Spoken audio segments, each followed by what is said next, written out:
He signed the agreement with King Hussein. And what is the agreement? With that Israel is giving water to Jordan.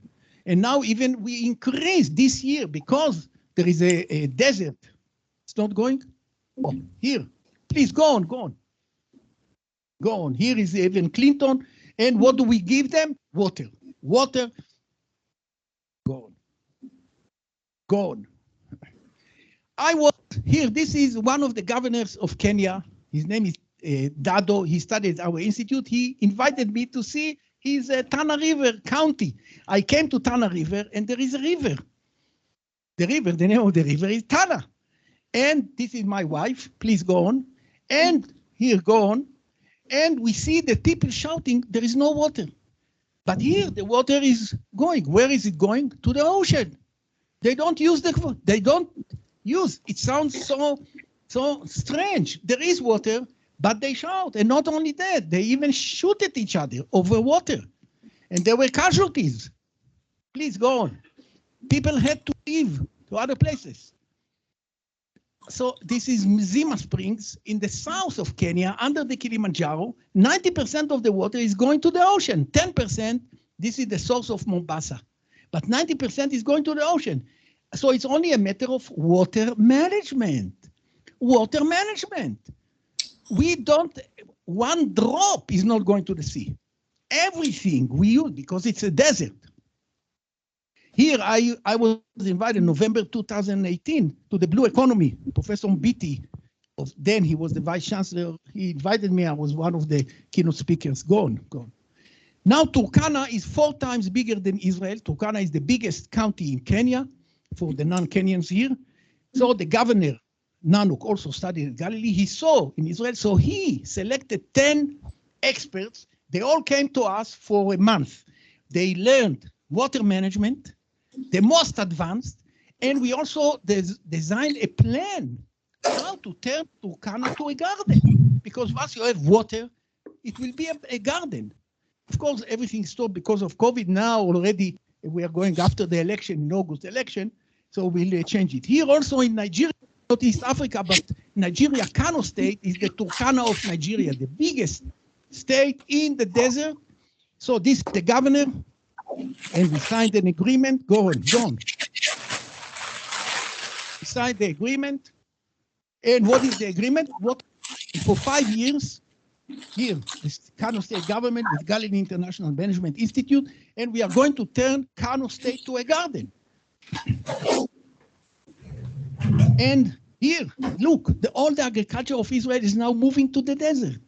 To the desert. Here you have watermelon in the air because anyway, there is no ground.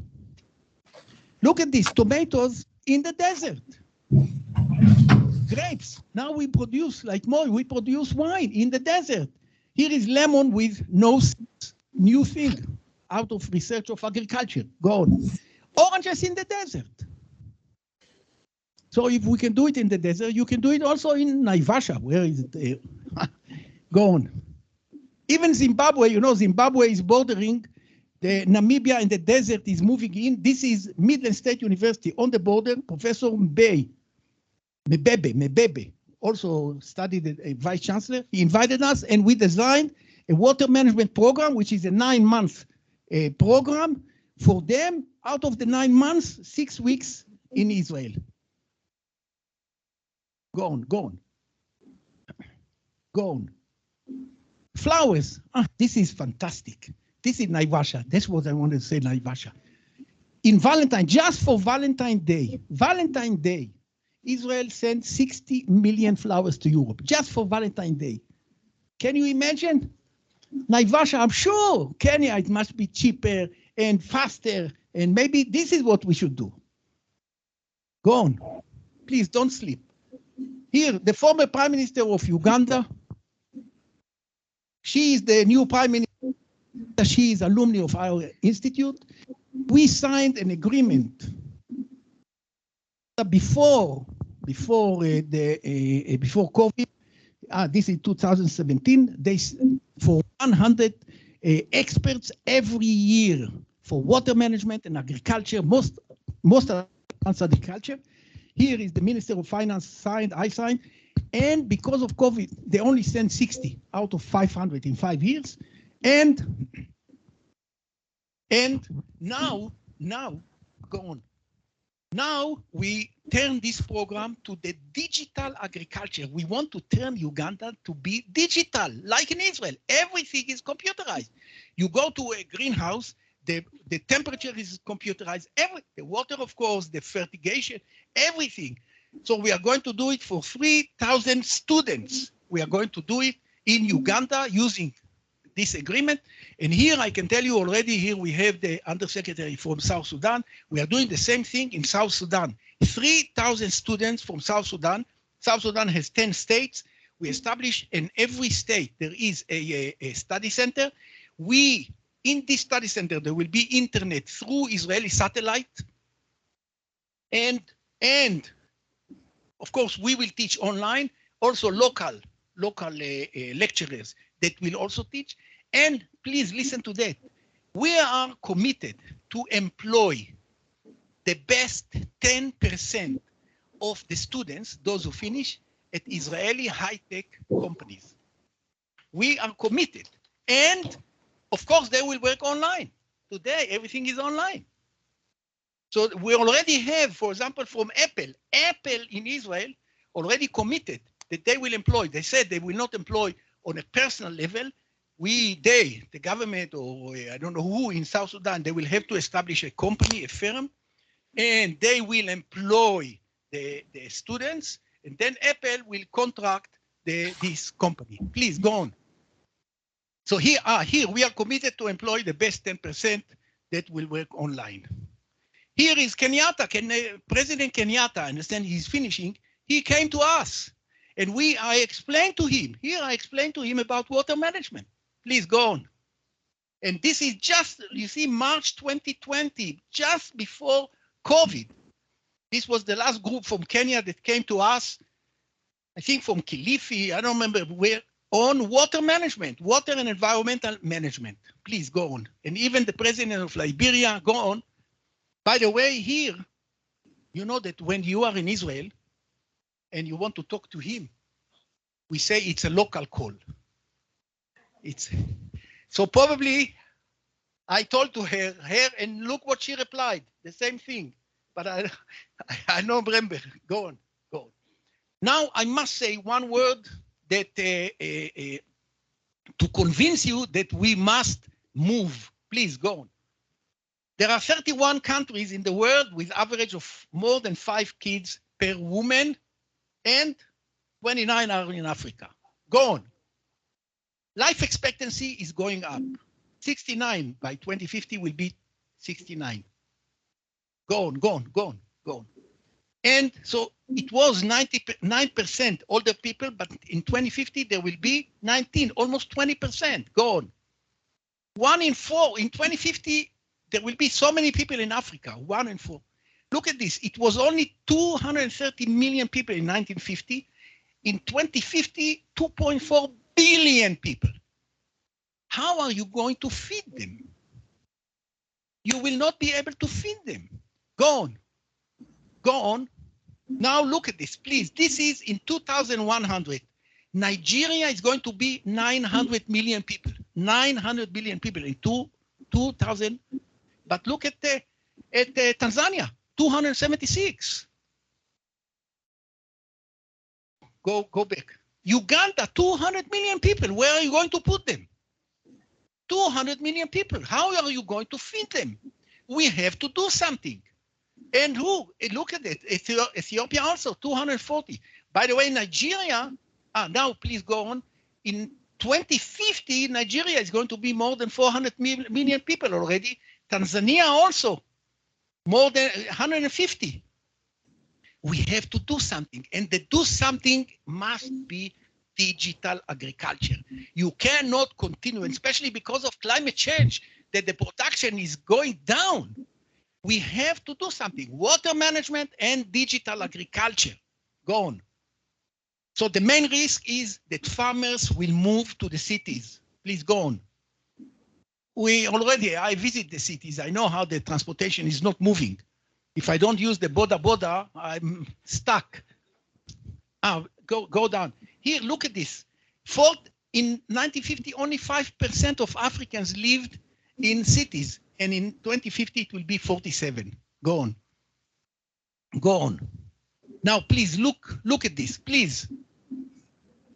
This is in 2010. 2010, Lagos was only 10 million people, already a lot. But in 2050, there will be 40 million people in Lagos, although Lagos is west. But look at here, Dar es Salaam. Dar es Salaam in 2010 was only 3 million. In 2050, there will be 20 million people. 20 million people in Dar es Salaam. And Nairobi, 15 million people in 2050. So the question is, can we stop it? Of course we can, because those farmers, they don't want to move to the cities to be unemployed. They prefer to stay in their farms if they can. But if we, the universities, instead of running businesses, we have to teach them how to be effective, how to be efficient, how to compete in the world, how to send flowers to Europe. Go on. So in order to minimize immigration, we have to teach them how to, please go on. Go on.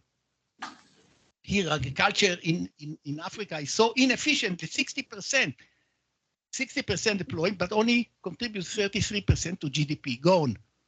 Go on. Post-harvest, can you imagine? 50%, sometimes 50% of the agricultural production never reaches the market. Can you imagine? Not only that production is low, 50%, and there are solutions to this. Please go on.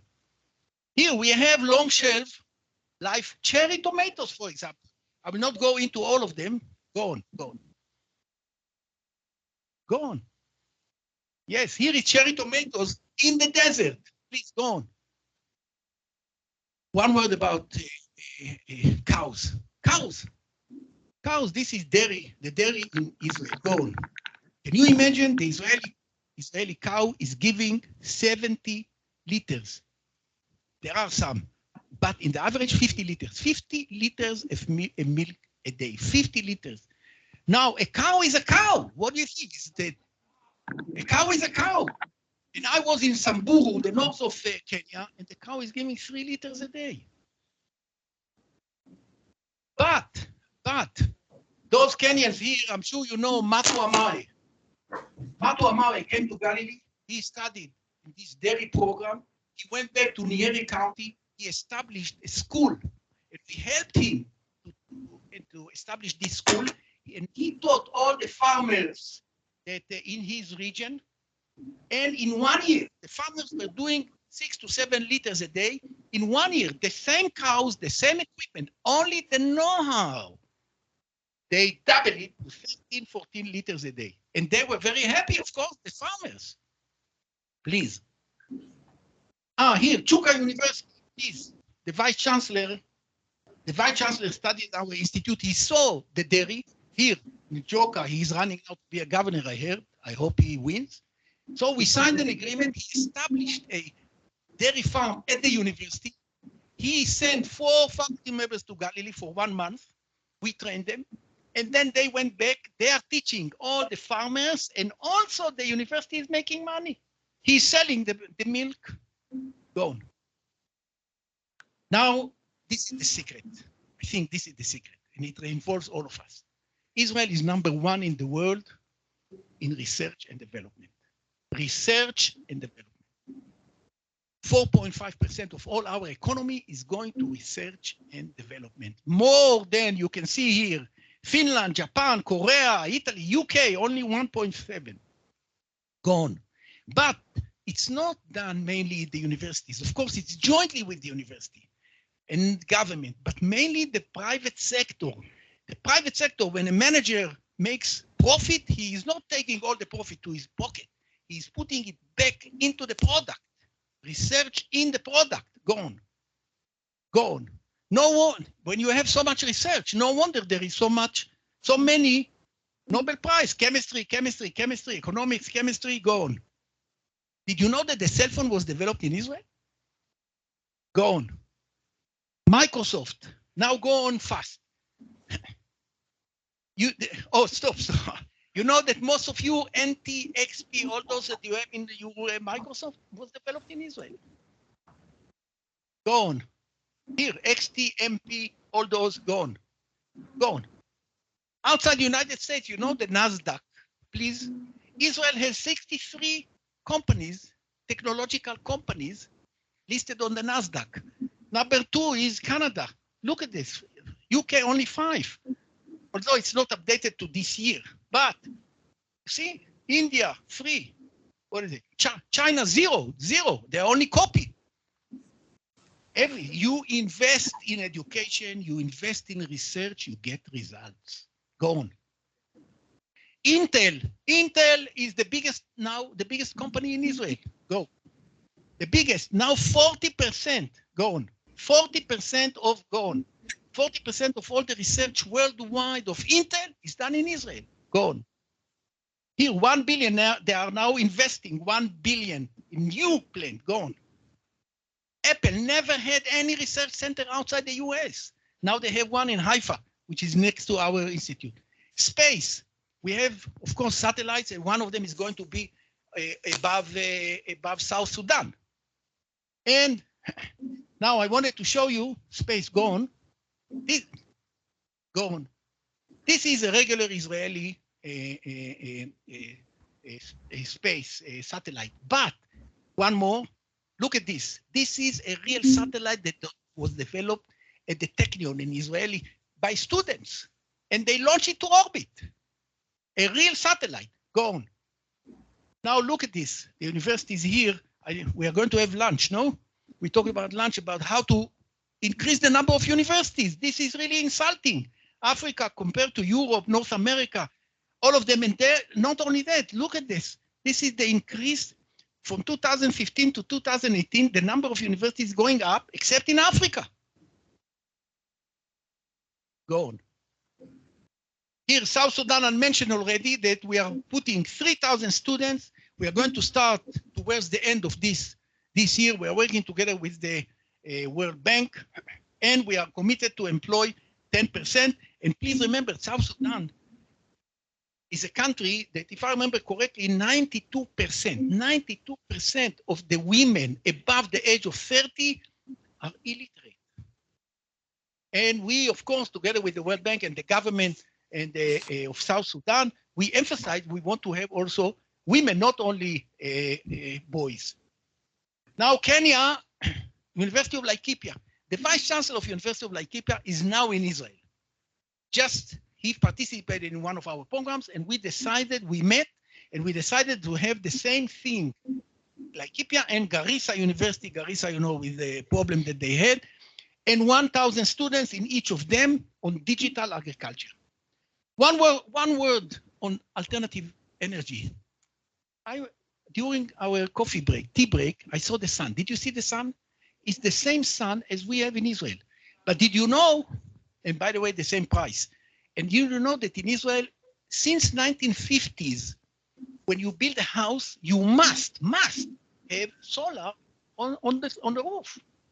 It's unbelievable. You cannot get a permit for the house. Solar, please go on. This is solar in the desert. In 1 hour, the rice is ready. Go on. And now, go on.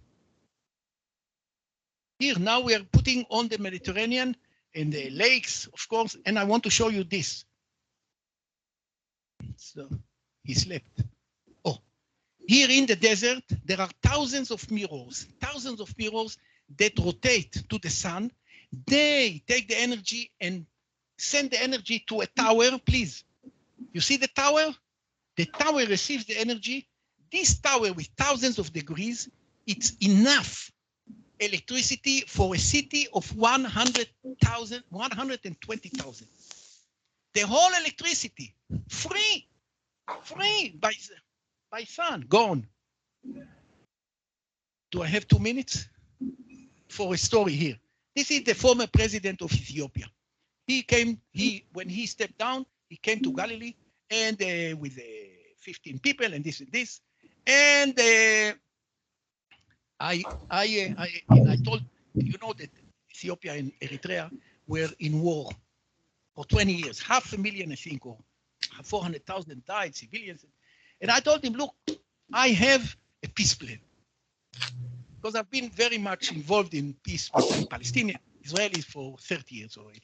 So he said, what is the peace plan? You, Ethiopia, you give up this piece of land that each country says, this is mine. Nobody wants to give up.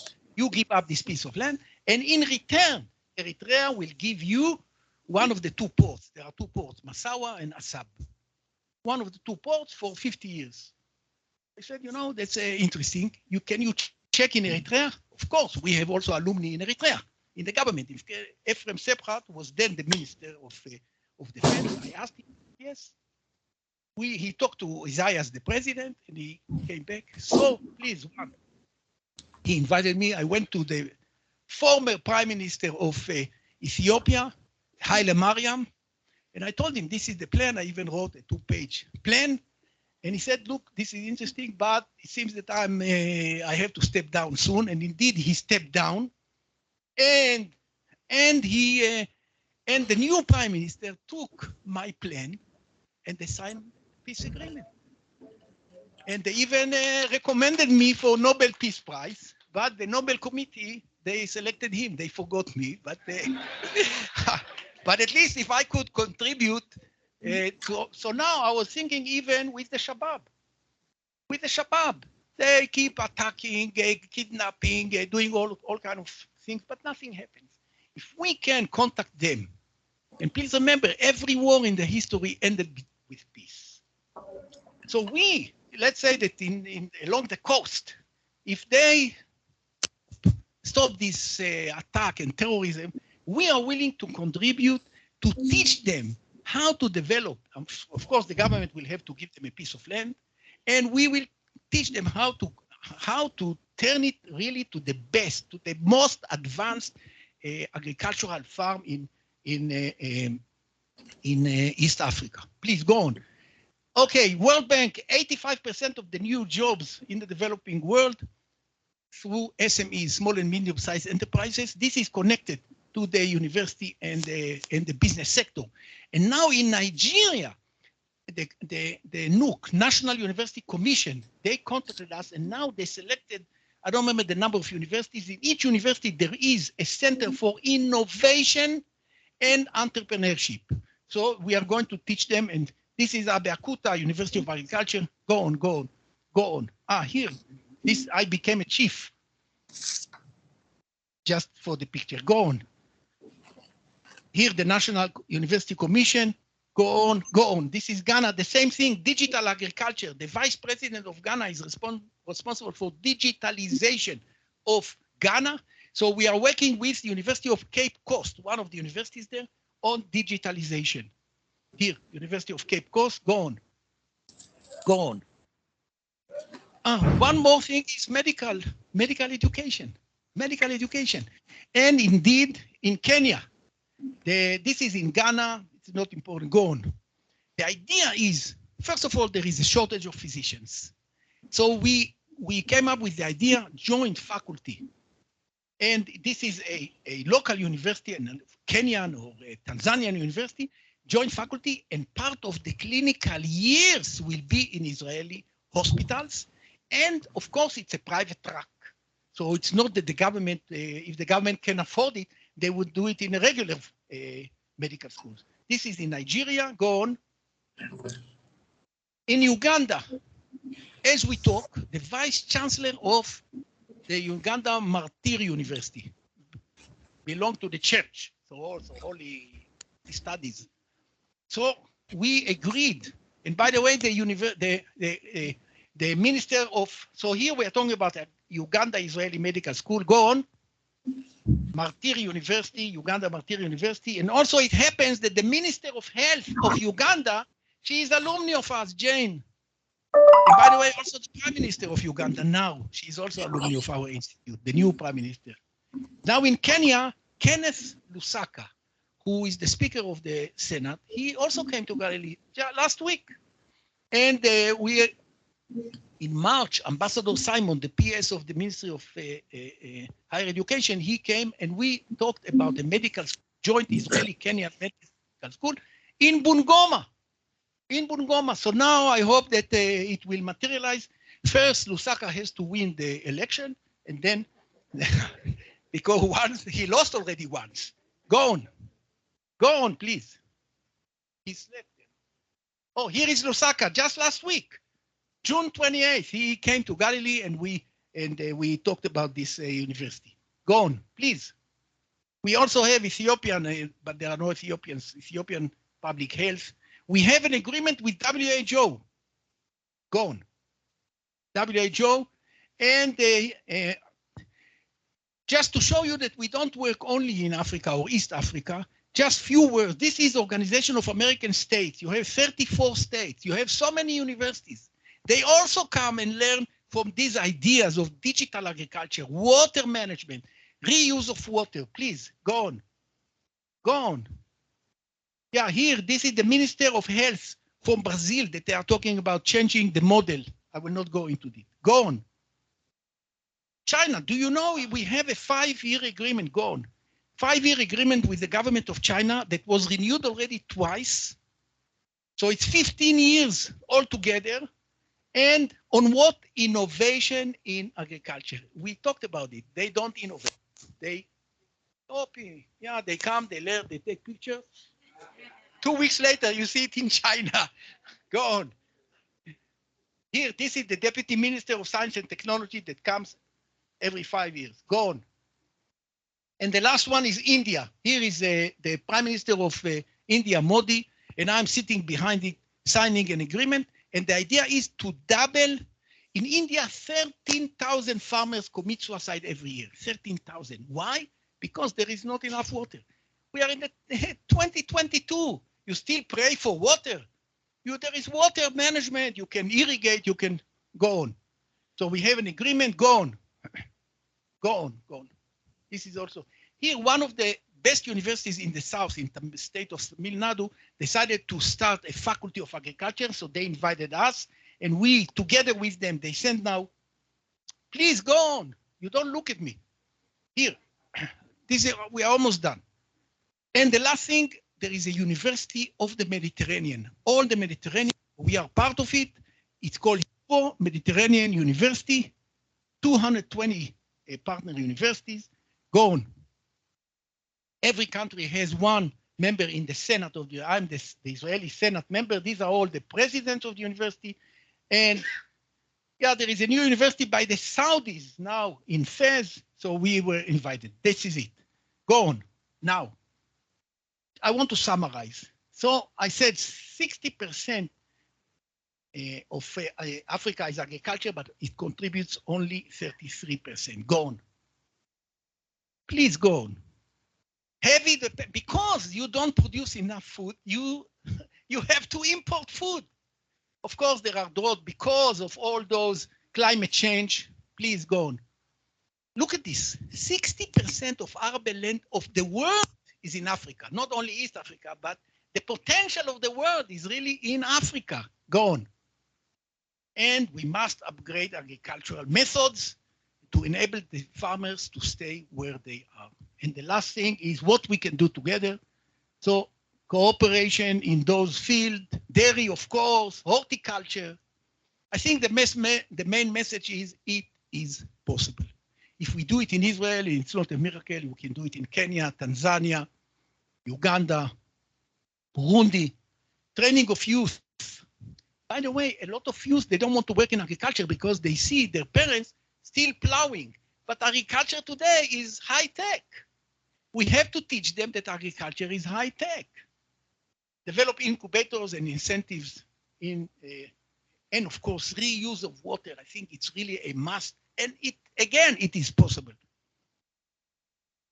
And solar energy, it's for free, Yes, thank you. Thank you.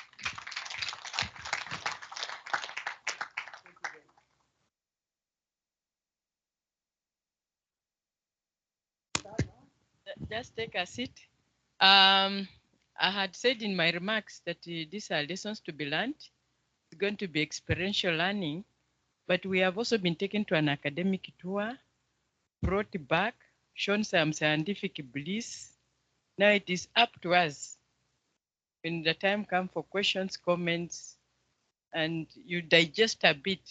Maybe the big question is, what are we contributing to this scientific bliss that we are being shown, or we are just enjoying like a small movie, but a big challenge for strategies for the future. Let me invite our next speaker. Still we'll have same method, some 1 or 2 minutes for him to tell us who he is. But when he's coming, Joseph has also told us very well that sometimes you don't even need to struggle. You can just copy if it can solve problems. We will think about that. Right, so very good afternoon. I'd like to thank IUCA in the beginning for the invitation and welcome hospitality. And it's a real pleasure to be with you here all. I'm not sure if the slides. Yeah, but for the audience, it's not clear here.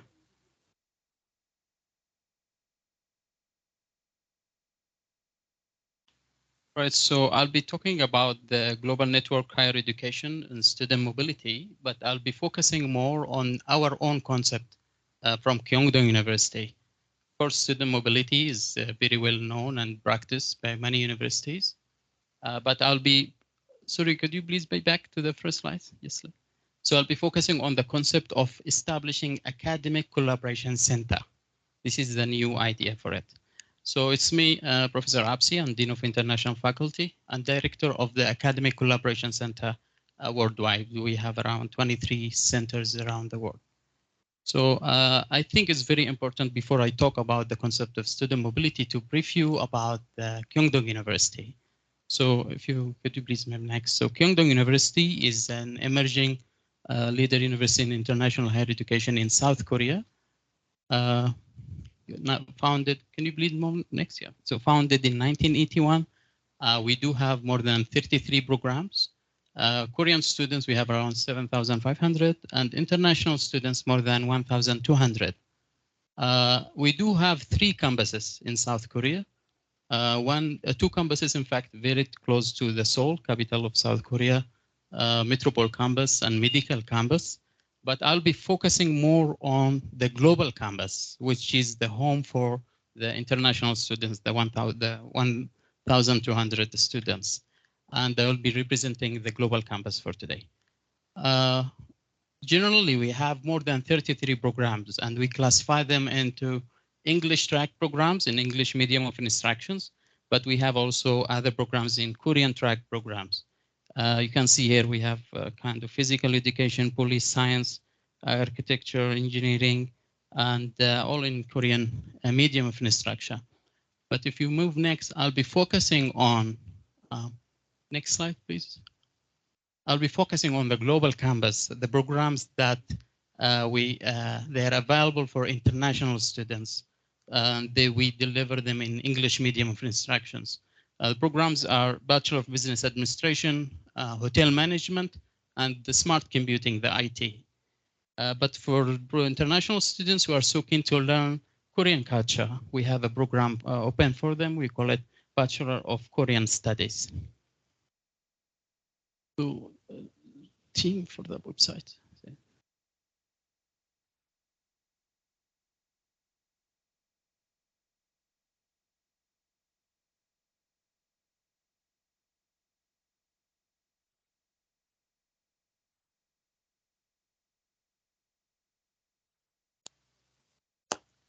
All right, so could you please go back to the previous slide? So we'll be using the other screen there.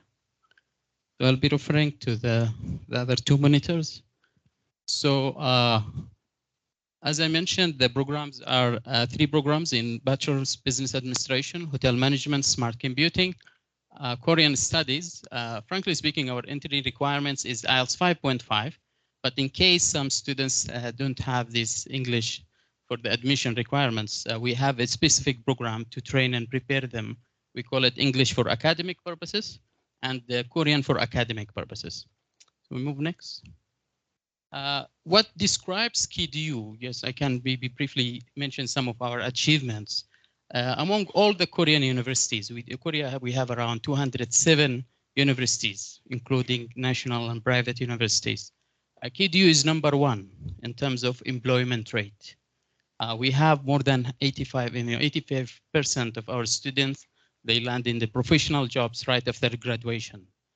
The second fact is in terms of growth of international students. In average, among all Korean universities, we have the highest observed rate of having international students with a percent of 105. The third fact is, next slide, and part-time job. Of course, international students are so keen. Maybe they think of we move to Korea or other universities or other countries. Finance is a very big concern about them. So we were the first in terms of providing part-time job for students during their studies. 95% of our students do have part-time job during their studies with that. Okay, next. And as I mentioned, although we founded in 1981, but I'm here presenting about the Global Campus. Global Campus, we started just 2015. Within just 6 years, we have already more than 1,200 students. In 2015, we started with just 35 students. And how we were able to do this within just short term comparative to other universities. If you go to the next slide, this is maybe the answer to how we did it. Beside many reasons, I'm listing here some of their answers. We do have specialized curriculum, of course, high-profile faculty members, family-like student care and counseling, a state-of-the-art campus, part-time job, extensive scholarship, and the last one, student mobility, which is where I will spend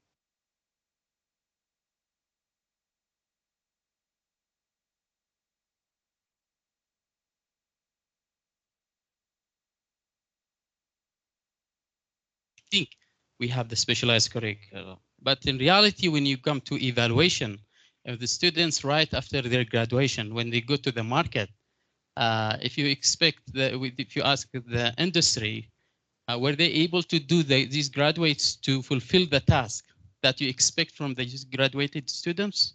Most of the answer is no. And when you ask the students why you're not able to do the task that is assigned to you, you realize that the students just has one or two subjects in that area. So, and if they want to be specialized, our concept in academia is if you want to be specialized, go for an MBA, go for a master's degree. So if you talk about business administration, go for MBA, MBA accounting, MBA finance. So what we did is we brought the specialization down from the master's degree to the bachelor degree.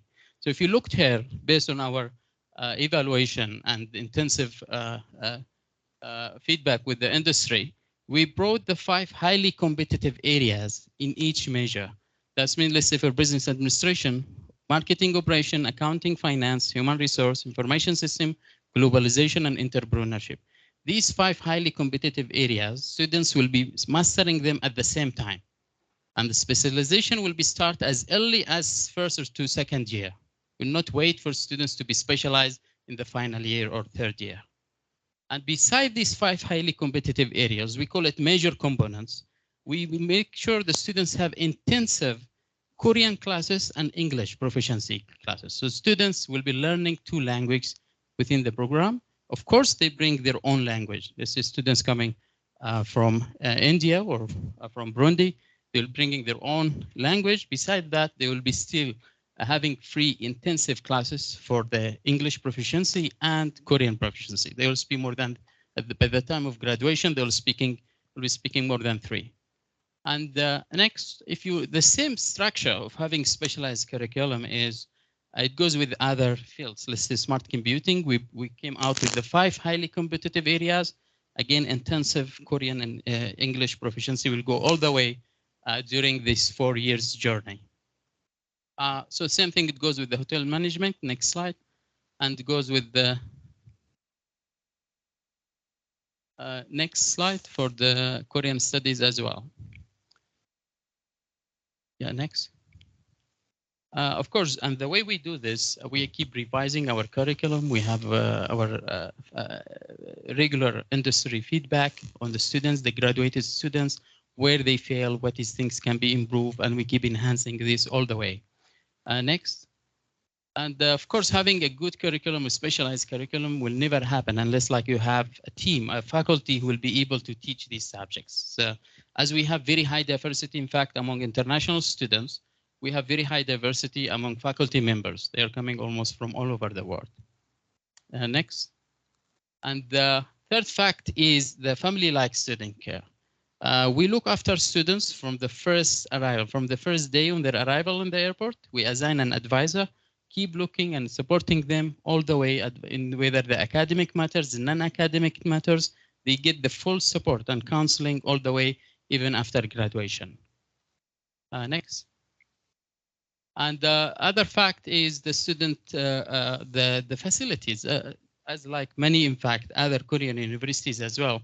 Kingdom, we do have a very big, state-of-the-art campus facilities and dormitories.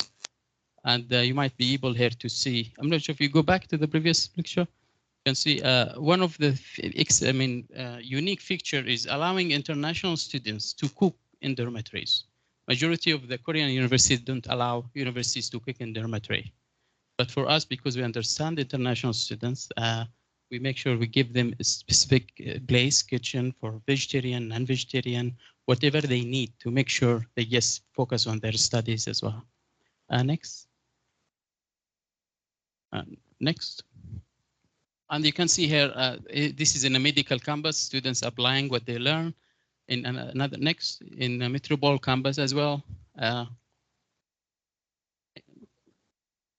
You can see here, this is another picture from the Metropole campus. And if you go next, and you can see here also, this is some pictures from students from hotel management preparing some recipes. Next. And I'm not sure if you noticed, there is the national flags of the East African community in each classroom, if you see there on the top. And today, in fact, when we played the national anthem in the morning, I was already familiar with that because we play it every day. Every day for one country, we play for each country. Students, all of them, they have to stand up, show respect to the country, and they sit down and we play next day for another country. We have a schedule for that. And we just make sure students, they remember where they come from, they can be good representative ambassador for their countries. And we place these flags in every classroom. And you can see down here some pictures of students doing part-time job, if you're in a factory. Maybe next. Another fact which is very interesting and very important for international students, finance, as even if there is an opportunity of providing scholarship for international students, thinking to go abroad is still a very big decision because they want to guarantee there will be no financial burden on them when they move outside. So especially when we talk about South Korea, I think still South Korea is a bit expensive country. So we have our own special team, international office. We've set a team just to make sure they have a database, provide job opportunities that are available for students. And by looking into the statistics, I get recently from international office, 95% of our students do have part-time job. Of course, some 5 are not working. It's not like there is no job opportunities, but frankly, our job opportunity, part-time job, sometimes involves, packaging or factories. Some students are not ready to work on this area. It's up to them. It's a choice. So financially, they're fine. So beside this part-time job, if you go next. The way we do this job, if you can see here, we maintain 800 companies nationwide. We have very good contact with them. We guarantee number of jobs for students after graduation.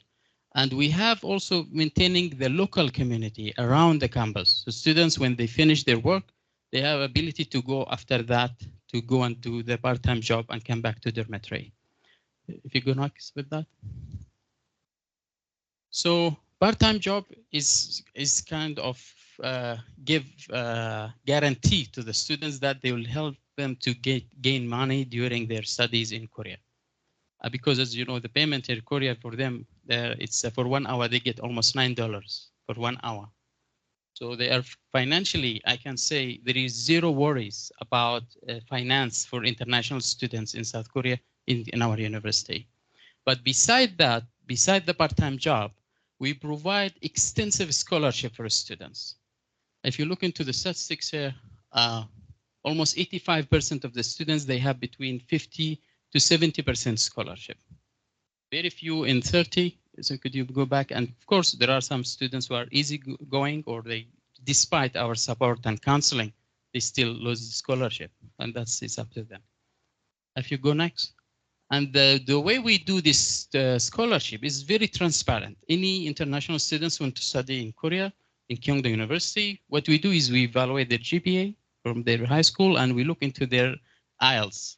So if they have IELTS 5.5, they will get 50% scholarship. If they have 6.5 in IELTS, they get 70. More than 7 IELTS, they will give 100% scholarship. Now this is for the first semester. From next semester, it's up to the student to decide what type of scholarship they will get. So if they maintain an average between 75 to 79, they will get 30% scholarship. From 80 to 89, 50. So it's all in the students to decide the scholarship. So they can receive even 100% scholarship up to the final year. This is just the general framework for the scholarship in KTU. But with IUCA, which is, as I'm sure some of you are already aware of, we have an agreement. We call it the KTU IUCA scholarship. The students, we have 5 from each state, in total 30 scholarships. They have a fully funded scholarship. So this semester, I think this month, we expect another 30 students will move to Kyongdo University under this scholarship for this 4 years program. But what I want to emphasize more is with today is, beside having the agreement with IUCA for the 5 state seats for each country, we want to also have direct agreements, MOUs, with the partner, the AAC universities, partner universities. So we can link the universities all together and have an agreement and provide a different type of scholarship for their students. And the initial suggestion is we'll have 100% scholarship in the first semester. But from next semester, it's up to the students. They have to work on their themselves so they can gain the 100% scholarship. So next. Then for student mobility, the main concept is the traditional student mobility. What we do in academia is, of course, students from the home university planning to go to another university, the host university. That means students can study 2 years in the home university, go to another university studying another 2 years. That's what our student mobility is about, or what we call it the traditional way. Now, where is the problem with this traditional way of having student mobility? Is, first of all, when students spend 2 years in the home university, when they go to another university, they follow different curriculum, different subjects. So by the time they graduate, they just ended having random subjects in their curriculum because there is you cannot assess the learning outcomes of this program. So they just ending up having just random subjects in their manuscripts. So for that, beside the mapping, the credit transfer, the tedious work of doing that, it becomes a very big burden for universities. So what we try to do is, why don't we all universities come all together, establishing a network?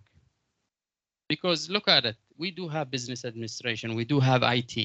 I'm sure the same programs you are running it all, each university. Why we do have just random subjects, each and every one? Why don't we all come together, establish a center in each partner university? We run the same academic platform. Because you have your expertise, maybe also all this, we become like one team. We revise the same curriculum, we keep suggestion. We are not saying KDU is dominating here, this is our best. This is our contribution as a suggestion. We provide these partner universities the curriculum, the suggestion, it becomes yours. You have the feedback, you have a suggestions to improve, to add yours for that. So it becomes a network. Now, when students want to move around this academic collaboration center, they will be able to move easily. Of course, they will not lose specialization. because they will follow the same learning outcomes of the program. And the moving even within this, they will get more, they will be exposed to more culture, more experience.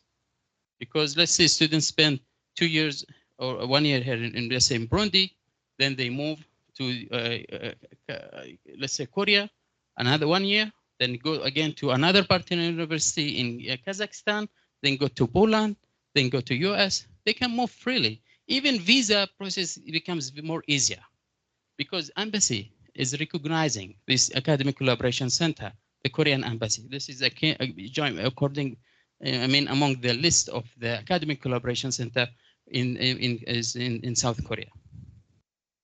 And of course, by looking into the statistics, in 2020, we have more than 5 million students who move around. But now we expect more students, 8 million students to move around by 2025. And they really look for globalization. They need to know what type of opportunities is waiting for them. It's not just a matter of student transfer to go abroad for study 1 semester and come back and have a credit transfer. So students looking for having more degrees. Within this global network, I know, let's say, even in South Korea, government very soon, by 2 years from now, they will allow us to issue a degree within 1 year. Any student transfer to KDU, study 1 year, they will be, okay, we are ready to award a degree. Let's say spend 2 years in your own university, in your own country. Spend 2 years. I'm not sure if this government allows you to get to receive a degree, but majority from my own experience as a director of these centers, let's say in Indonesia, the students, they spend 2 years. Government is allowing the university to issue a degree because they spend at least minimum of 2 years in the home university. You can give it. That's why we call it dual degree program sometimes, right? Because you get 2 degrees. But within this, you might get 3 degrees in this academic degree. So it's our duty to make sure, bring these opportunities to the students, letting them know where you can do, what type of opportunities is waiting for you. And then, of course, the decision is up to them. It's not necessarily for students to move around and come to KDU or to other universities. They can stay in your own university. We give you freedom to use even the logo of KDU to say that, oh, we are partner university, you recruit students, the students are your own students. You charge the fee that you want to ask or the same local fee. And even, and we give you all the support, and you have a freedom even to customize the curriculum, because sometimes we think, of course, you cannot copy the same curriculum that we will share with you. Because of course, government, they have hand on some, let's say, a mandatory subject should be there. I don't know if you call it general education or liberal arts, right? So, but you might customize, you might remove some of these subjects that will be giving it to you. You replace them. I know students who are coming from India, the students, maybe the government, they must have Indian constitution. So they cannot follow our curriculum the same as it is. So that's why we give freedom up to 40 credits to change. In Indonesia, they have, like you say, Islamic studies. They must have students these subjects. So that's why the curriculum design in a way to be very flexible, to be changed, to be advised, to be, adapted wherever it is. Moreover, the current 2+2 students exchange, it's not fair if you look at it. You have your own students, you recruit them, you do a lot of effort, they spend 2 years. Then they move to another university, they don't pay you any more tuition fee. Isn't it? Then what you're losing, who will encourage students to go for 2+2? So even within this concept, we introduce the 50-50 model in a way that we are offering, let's say, students from admission, 70% scholarship. Students should pay 70% scholarship with the local fee in the home university, because they will get scholarship. Then we make sure students also receive some time of the payment for that. So, and becomes more fair. So that's why the suggestion is we have, first of all, the curriculum that makes sure student mobility students never have just collection of subjects in their transcripts. They really are specialized, and we all come together to keep improving the syllabus all the way all together. And because sometimes we involve the students might attend some classes online, even we are now in touch with a university, with Samsung, to develop a very nice platform to connect all these academic collaboration center to deliver online these programs and share it within each other. Because we might be good in IT, you might be good in business administration. We see, we can exchange with each other. All as a team, we play it all together. So that's the beauty, I think, of the student mobility. And what you try to do is to produce students who are really competitive. They have more than one skills, especially the soft skills, and they speak more than language and really specialize to the task that industry is expecting to them. Our own industry, our own experience, students who are, we talk to these students because we have so many students from Vietnam, from India. And what we talk when I talk to the companies, what do you expect from students who will finish from our universities? Of course, the first feedback was, of course, they do the task. But besides, as the IUCA executive secretary mentioned today, soft skills. It's not about having a degree. Degree, it must be there anyhow. Because if you don't have a degree, people will be reluctant to look into your files. Degree must be there, but beside that, they don't look into smart students. They need students who have very good foundation. Besides, they have the good communication, very good global citizen feedback of being open to others, having very good communication skills. They know how to have know-how and all this feedback. So for we asked, let's say Samsung in India, what do you expect? They said, of course, we expect we'll get Indian students who get a degree from South Korea. That will be the priority for them. Why? Because first of all, they know Korean culture. They know the Korean language. They know how to do it. When they move to India, now we have many students already working with Samsung in India. Many students also work with like LG or Hyundai in Vietnam. Priority goes to the students. And of course, now Korean companies moving aggressively in Africa and other countries, especially for student mobility, because nowadays, as you know, the student mobility become declining in USA, more focus now picking to the Africa and Asia. And that's if you go to the next, oh, sorry, this is how it is. If you go to the concept of student mobility, before we would think to the students move to the top universities, top ranking universities, just to the US, but now it is backwards. Students really to move to the, sorry, summarize. I'm already finalized, in fact. So the concept is we want to encourage a collaboration with East African universities to have academic collaboration center or 2+2 programs, and we provide this scholarship to let the students know about this opportunity and having this kind of agreement. And of course, we eliminate the government interference, because the students will be yours. You recruit them. You are not having we don't have offshore campus in your country or region. You have your own students. You recruit them your own. You run academic network. You know, they have that kind of true global international curriculum. If you go next, so far we have more than 23 academic network. If you go next, and I go next for that. And maybe give you just real example of that. Currently, we have beautiful design of students. They say we have Shakarim State University in Kazakhstan, and the UMKT in Indonesia, in Vietnam, TNU in Poland. Students can move freely within this academic network. This academic network, as we do in next. This is a brief distribution of our global student network. Next. And what we are calling for now is we need it's a call for expression of interest. Although this call agreement with IUCA have been already 5 years, but frankly, we have agreement with IUCA. IUCA is doing good job for managing our 30 student scholarship every year to KTU with the fully funded scholarship. But we thought also, why not to have also agreement with the universities directly?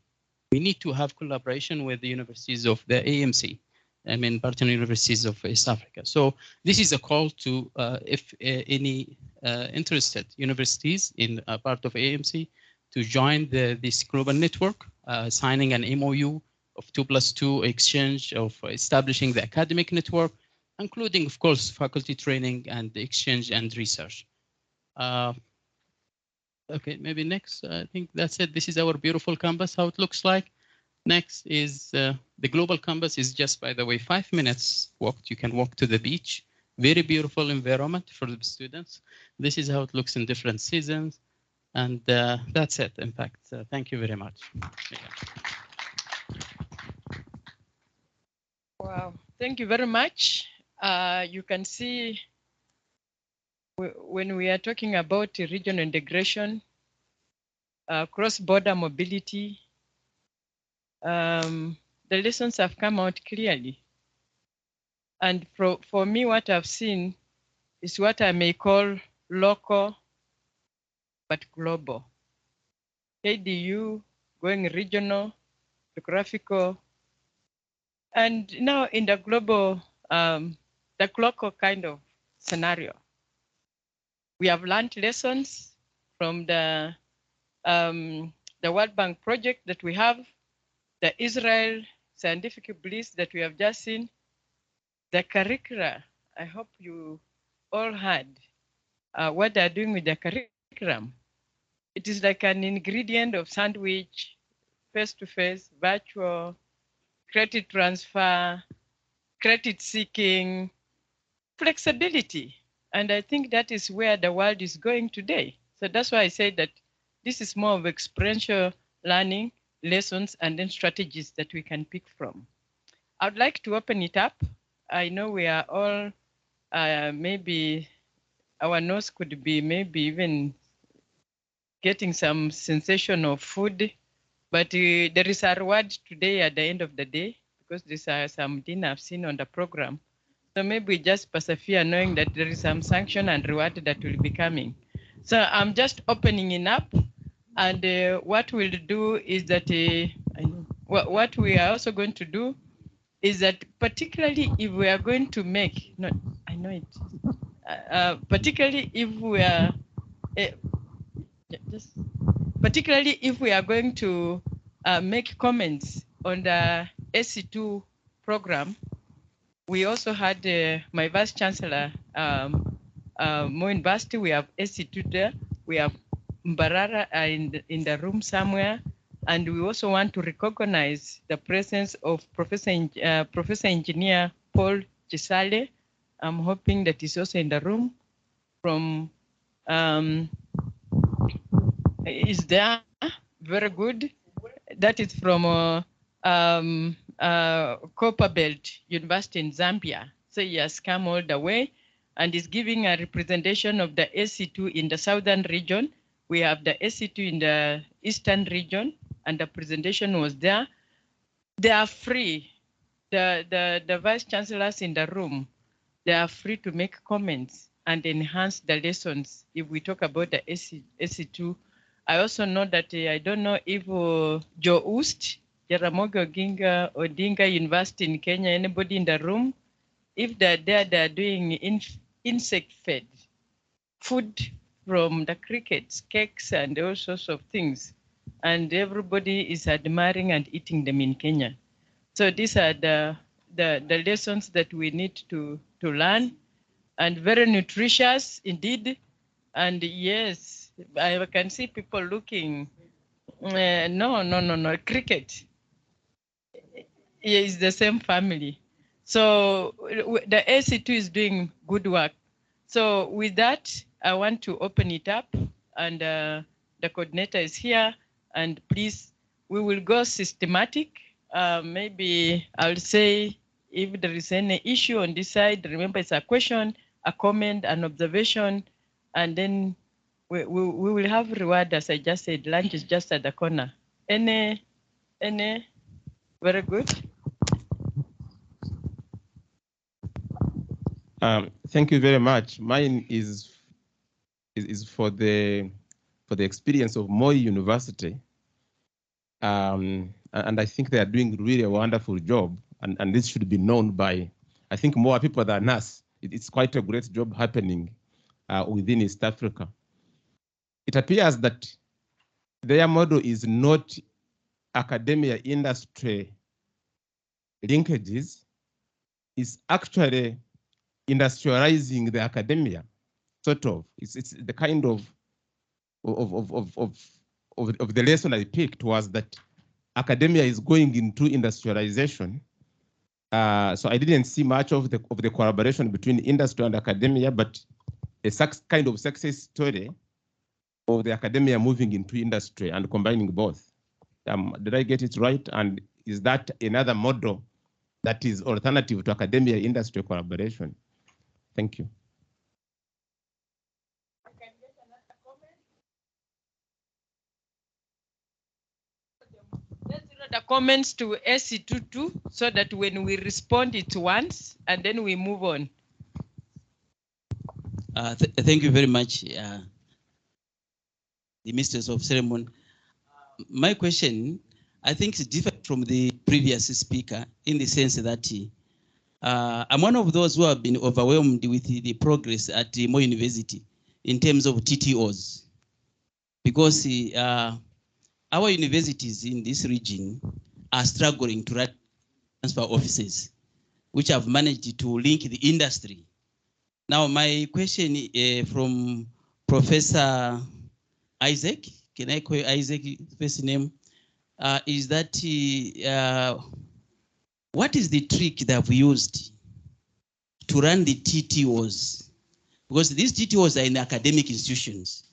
Are they the academic personnel who are running these TTOs? That's the question to my colleague, the Professor Isaac. Actually, I've been looking for him for this question. Thank you. Okay, any other question related to that? Professor Chacha, you are here, can see, and then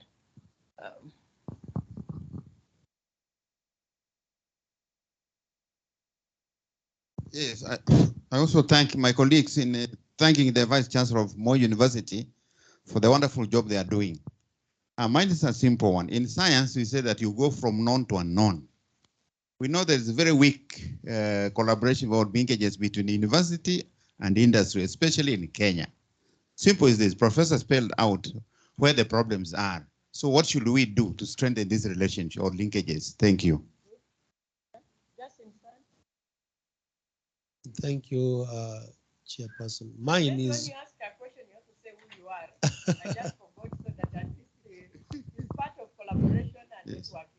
Yes, my name is Joseph Chacha. I'm a professor of chemistry, acting vice chancellor of Masai Mara University, near the Masai Mara Game Reserve. So when you're going on your way to Masai Mara Game Reserve, please make a score and sign the visitor's book. Thank you. I'm Ismail Simbwa Jagenda, the new rector, Islamic University in Uganda. I was really fascinated by all the three presentations from Moi, from Galilee, and from Kwadong. But I want to comment about Galilee. Just comment about the I think I want an MOU with Moi University. That way I can learn from the best, because what I saw was a university having a business arm. I'm familiar with that because I spent 28 years in the US. I graduated from Emory University, which now has 11 billion endowment. It only has 15,000 students. Emory University has an endowment of $11 billion. And I think in Africa, we need to stop looking for government money and do business, not saying, and IUIU is going to go there. Any other questions? Just on ASC so that we, ASC, yes. My name is David Niyonzima. I'm the Vice Chancellor of the International Leadership University, Burundi. It has been said about signing MOUs with different organizations and universities between themselves. And I've also heard a call from the presenters that we are free and we're invited to submit or to ask if we can get into partnerships. But with the MOUs that are signed and not implemented, how do we guarantee that once we come to you and get interested in your partnership, how do we know we are going to move forward and not have MOUs get dusts when they are in the shelves? Thank you very much. Thank you, Madam Chair. That's a cross-cutting question, so we will leave it as cross-cutting. Thank you. Yeah, my name is Emmanuel Luoga. I'm Vice Chancellor of Nelson Mandela African Institution of Science and Technology. And as a matter of fact, my institution is one of the beneficiaries of the Centers of Excellence and also Incubation Center. Now, my comment, or rather question, is addressed to Dr. Mbwambo. He had alluded that the overall process of commercialization with this incubation center is relatively slow. And these assets are due to close in December 2023. Now, my question is, what will be the way forward? Do we have any strategy as a region to make sure that after closing this asset, which currently are funded by World Bank, there will be continuity of these activities, particularly incubation? Thank you very much. That's a good question for the coordinator. He will make an answer to it.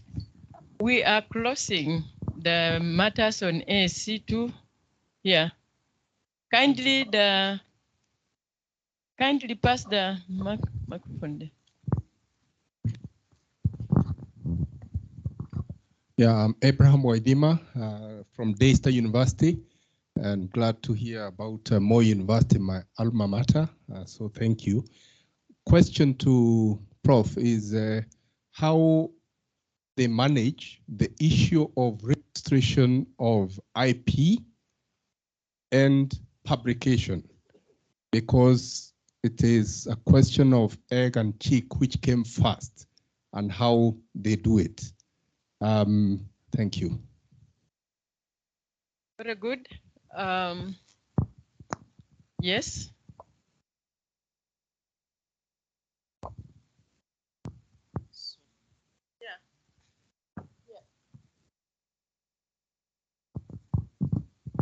Thank you so much, Madam Chair. My name is Professor Isaac Maragia. I come from Kenya, where I was born, but I live and work here in Burundi. I am an entrepreneur of a university here in Bujumbura, the International University of Equator. It is 8 years old. We have done 4 successful graduations. We have introduced around 400 graduates into this labor market, local and regional. And so we are expanding, and we want to do more. Now, mine is just a comment. And indeed, as I said, I come from Kenya. I have been excited, very much excited to hear the Vice Chancellor of Moi University give us a lot of information. I used to know Livertex as a young man, a young youth, but the factory, the company closed down. If Moi University has put in a lot of energy to revive this industry, and the testimony is the attire by His Excellency the President. I think I want to go into record in this conference today, and maybe going forward, that really Moi University is a model that we need to copy. We need to emulate them. They are in the same league with the Galileo Institute. They are in the same league with the KD. What? Yeah? KDU. So what I heard and excited me is about the, as a center of excellence, they have actually made their contribution. Number 2, they have contributed income generating activities. The university cannot cry because of this exchequer financing, which is reducing. Of course, you can see that most governments in East Africa are experiencing a high inflation. There is no fuel, there's no food, the cost of bread is going up. The other thing that I saw was about sustainability. For sure, if they continue to grow, we will have to be sure that this university is going to exist in the next centuries to come. And finally, the capacity building aspects, that they are training people who are going to do their own businesses, the MSCs, the SMEs, and therefore, as I said, let it go to record that university is doing its more than its share of teaching, research, and community outreach. Thank you very much. Thank you very much. But let us be mindful so that we make them brief for others to contribute. Thank you very much. Yeah, this is Professor Katamba from Bugema University, Uganda. Professor Kosuge, I'm just wondering, how do you balance between research for professors are interested in and research for promotion, academic writing, and research for commercialization? How do you manage? Because I've seen several enterprises now moving on. How do you manage to run those enterprises in a commercial way? Because usually academicians are not good business managers, right? Financial management and all those other aspects. How do you do it? Do you have business developers? Because they are different enterprises. And you as a Vice Chancellor, how are you in control of that? Okay, we'll listen to the responses, and I will start with the coordinator. While my VC is digesting the many questions he has been asked, but is up to the task. Okay, coordinator. I think it was to bring more into this conversation because of the experience, and I'm happy that the reaction is showing that actually something is happening with Moi University. I want to respond to the question that came from Professor Luoga, Nelson Mandela Institute of Science and Technology. The question was on sustainability of the project beyond the 2023. We've started the conversation on sustainability. Last month, we had a technical and appraisal meeting of the project where centers were invited to present their sustainability plans. And the plans were structured in a way that the institution, the first issue that was coming out of the plans was how to institutionalize the Center of Excellence. Most of the center were treated as projects. Now I want them to be part of the university management, and some proposals are quite interesting.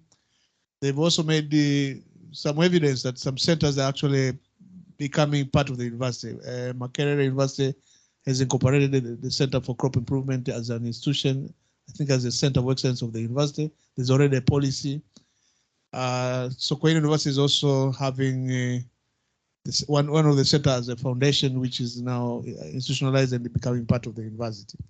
So my recommendation for the way forward here is for the universities hosting the centers to interrogate the plans and see how best they can be incorporated into the university management structures.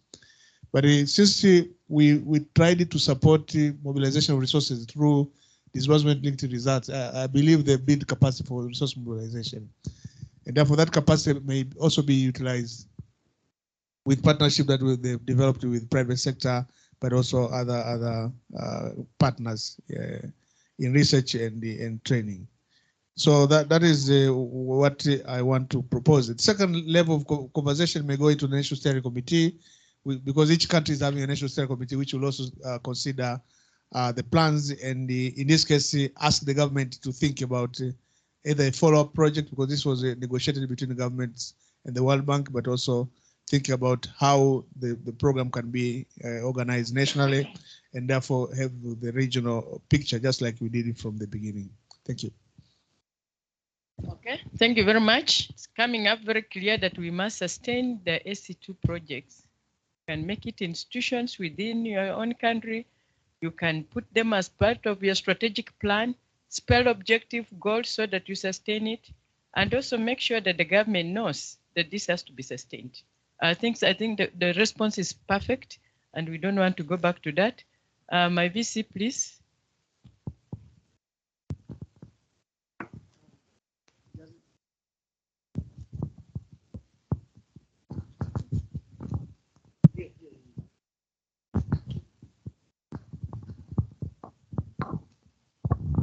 Okay, thank you so much, facilitator, and I hope I'll remember all the questions. So I think number one was about how we, or I can start from the last one, how we manage the projects. As I said, it takes a lot of vision and also organization in terms of instruments that you need to use. And these are things like policies and other frameworks that are formal. And there has to be a vision gap. If you are just the vice chancellor and you are deciding things on your own, without support from teams that are facilitated, then you will not get anywhere. So one of the things that we've done with S2 is to build a very strong team.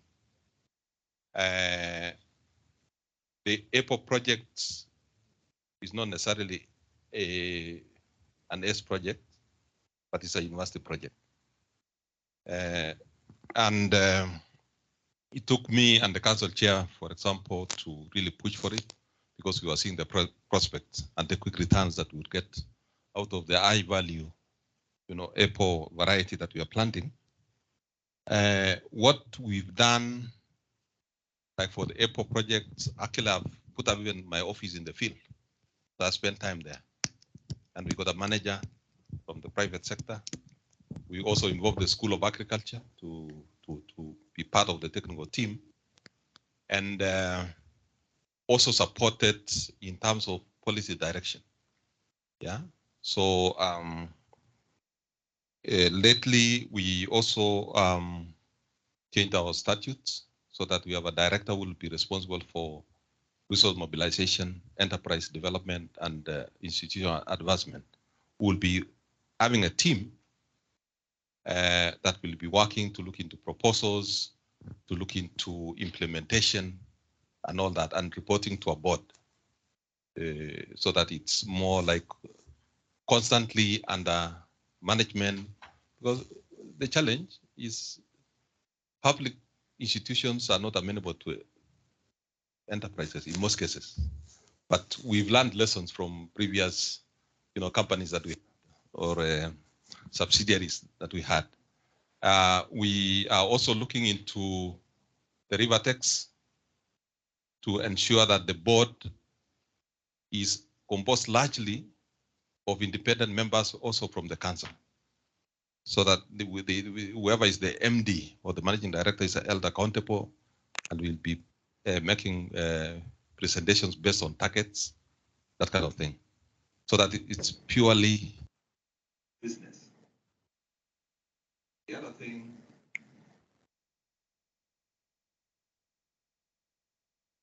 so it's a mix. The model is hybrid. We have projects that are run by the university, we have projects that are under within our innovation system. So we are mixing many things. From Zambia. In terms of technology transfer office, we made a policy on the center. And we got initially somebody from the Kenya Institute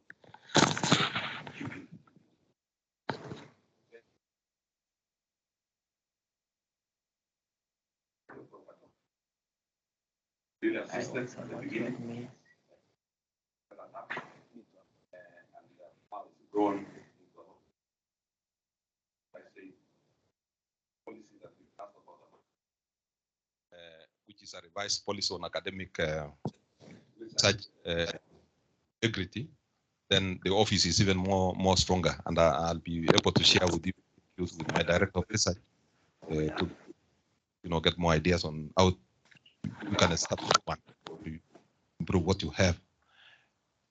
The other thing that is there, Chair, as I said, we are UNESCO Chair on enterprise and sustainability. So it has put us actually on our toes to say what we do not only the county government, the national government, and the local communities, but also for us to bring in entrepreneurs with that and see the seriousness which we take, business development. So we've done some studies with the local county and shown them under the COVID situation what they needed to do to have the enterprises sustainable. And this is a very heavy responsibility, Chair. And we are thinking of how, going forward, working with the entire industry. And lately, we got into MOUs, like with the Kenya Association of Manufacturers. So we have the entire, team with the Kenya National Chamber of Commerce and Industry, numerical mining machine complex, things like government institutions like Kenya Industrial Research Development Institute, Kenya Agricultural and Livestock Research Organization. There's a company that's generating power, Kenchen, and many others, to really have the people from industry to be with us all the time. We also have a project which is called HEPSA, the higher education program in Sub-Saharan Africa, which we're using as one of the avenues to attach our lecturers to industry. And in turn, the industry gets us resource persons to train our staff and students on campus. So there's a lot of interaction with the industry, and I think we are bonding very well in terms of understanding. And you see, I also did mention when I was making my presentation about our alumni who are out there in industry. They also come in. We have annual events by our technology students from engineering and other sectors I did mention, like medicine. So they come and look at patients that they can pick on to assist to develop to commercial level. So I think the key thing that I want to mention is really the commitment, the leadership. You need a lot of leadership. You also need a lot of planning, because sometimes you rush in and you realize you should have done this, you should have done something else.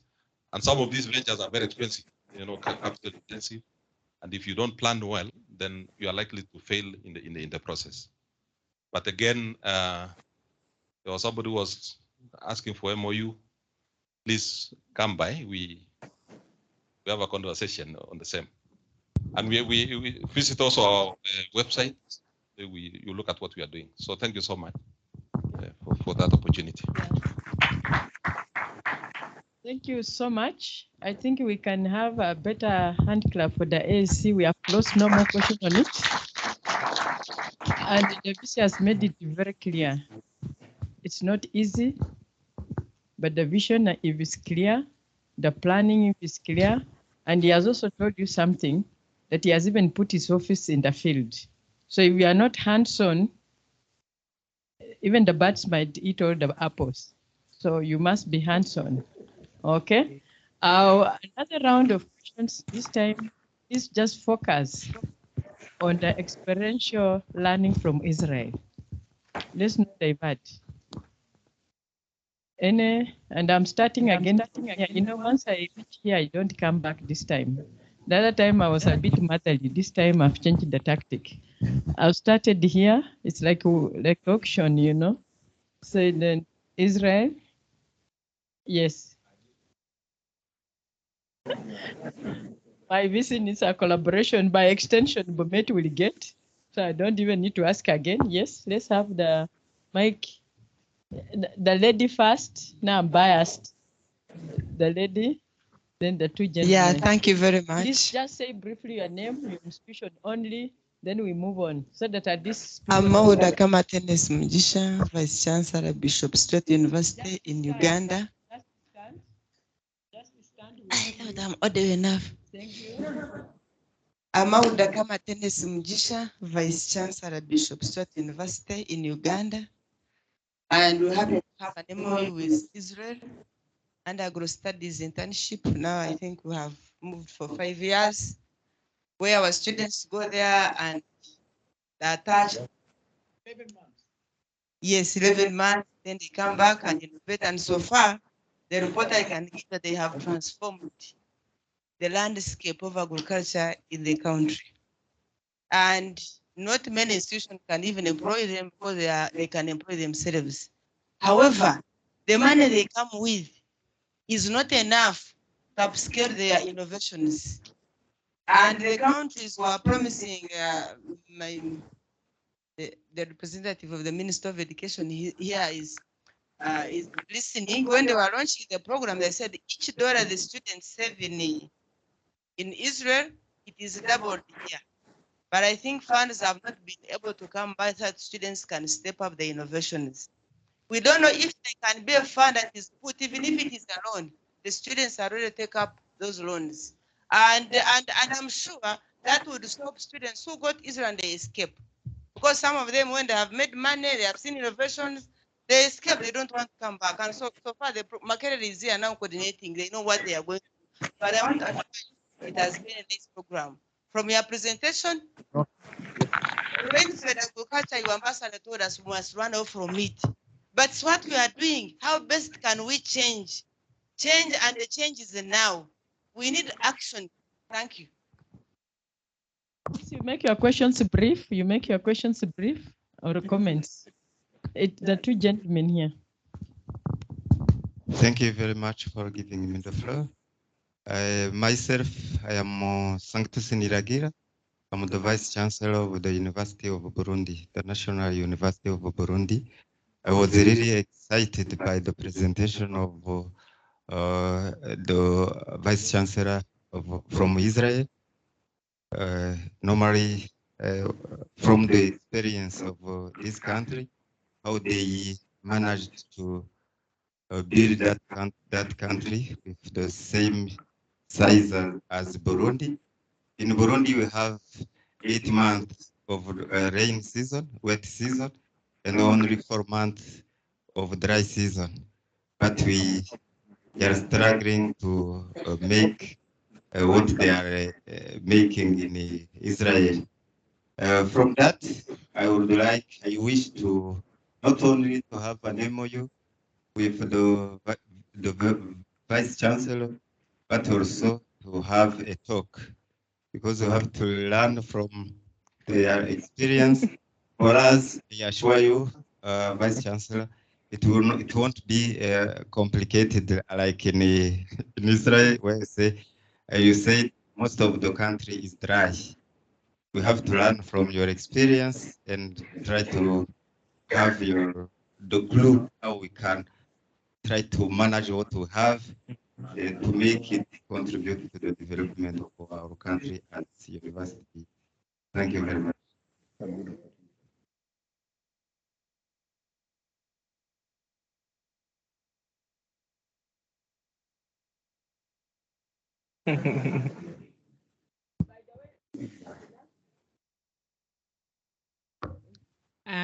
My name is Apio Quiri from Umbrella Global in Barcelona, Spain. Joseph, I have two questions for you. One is your arrangement based on institution to institutions in terms of how you get the people to be trained, or counties, as you mentioned with Kenya, county governments. So is this institutions or also individuals are involved? Then the second question is, how do you ensure penetration of the knowledge beyond the people? It's a reality that you cannot train everyone, okay? So how do you ensure that there's penetration of that training knowledge and skills that is impacted?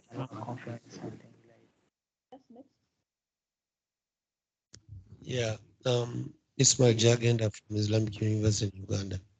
I listened carefully to the data that, which is very sobering. 50 years from now, we are going to have 102 million Ugandans. So 2050 is just a few years from now. Sure, and then Nigeria and Africa, and I'm here wondering, maybe I'm not, maybe, but my children will be around. So this is really sobering data. And we are sitting here, and I don't know whether we are taking it in completely, And when we go back, whether we are going to do anything about it. So it's really sobering. But as a VC at IUIU Islamic University in Uganda, we are about to start an agricultural faculty.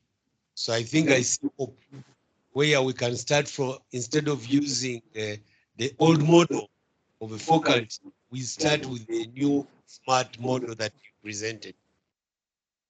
Can be, but I also must promise that this message needs to penetrate elsewhere, and I promise that I'll propagate it wherever I go. Thanks. Okay. For starters, you can see you can collaborate and start on a good note. We go here, then we go to the deputy secretary there, and okay. Yes, Isaac Nyamungo from the Cooperative University of Kenya in Nairobi. I went a little bit further to look at the data that you provided, and in Kenya, the average age of a farmer is 61 years. 75% of the population is below 35. And if these are moving to the urban areas, then we have a problem with food security. I'm wondering whether institute that you come from, whether you have any curriculum that helps cooperatives to domesticate the new innovations, and if so, how can we lay our hands on it?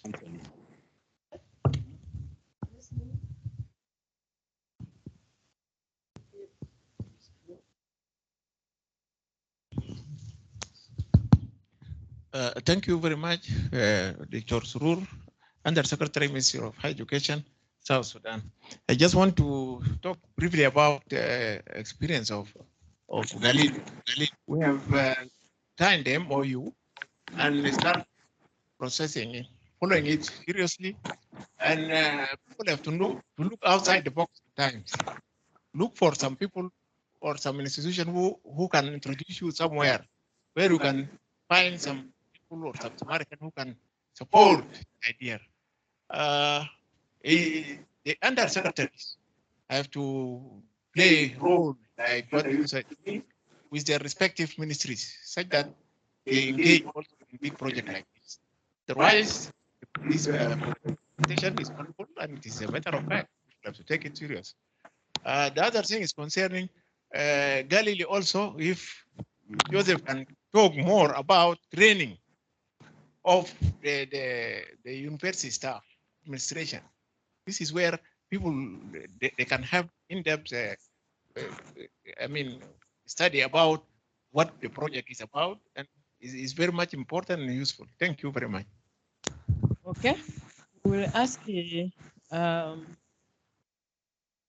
Joseph to respond. Okay.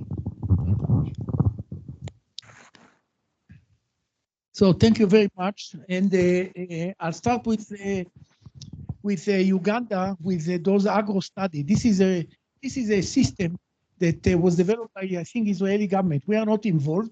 Young students during their, you also have in Dodoma the same thing. They are coming for 11 months. They are working 5 days a week. One day they study, and then that's how they cover. They cover their airfare, living expenses, and the study. And then they get credit when they come back. And they come back with like $10,000 US. But we are not involved in this program. Of course, I think this is also related to one of the questions here, that youngsters today, if they learn in faculties of agriculture, digital agriculture, then they will understand that agriculture is high tech.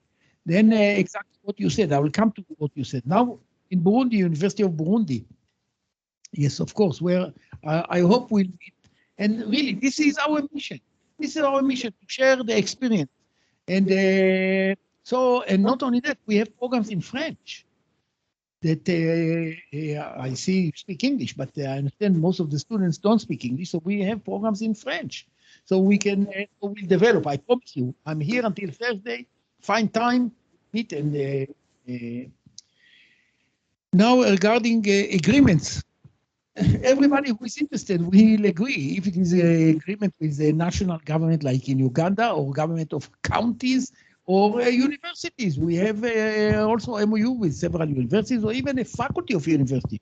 Whoever wants, we are, as I said, this is our real vision. And the training of trainers, yes, we have those programs of training. We cannot train all the farmers. So we have, especially in India, I mentioned in India that we have a program. See, Modi, the prime minister, he decided that he wants his second term to double the agricultural production. Now, I think there are about 600 million farmers in India, 600 million. Of course, we cannot reach every farmer. So we train the trainer, then they get to, but the idea is to get to every farmer, really to reach every farmer. Yeah, the Islamic University of Uganda, yes, and first of all, thank you for forwarding to probably the government. First of all, you have the Minister of Foreign Affairs. He knows us very well. JJ Odong. He's also alumni, and as I mentioned, also I think I mentioned the Prime Minister, the lady. She's also alumni. They know us. They know that we're willing. And of course, the Islamic University. We work with many Islamic universities, especially around the Mediterranean. Yes, yes. Now the University of Cooperation, of cooperatives. Yes, you know that I myself, I'm considered a socialist. In Israel, when you are left, so you are a socialist. Socialist is a synonym name to cooperatives, no, in a way. So already we are. No,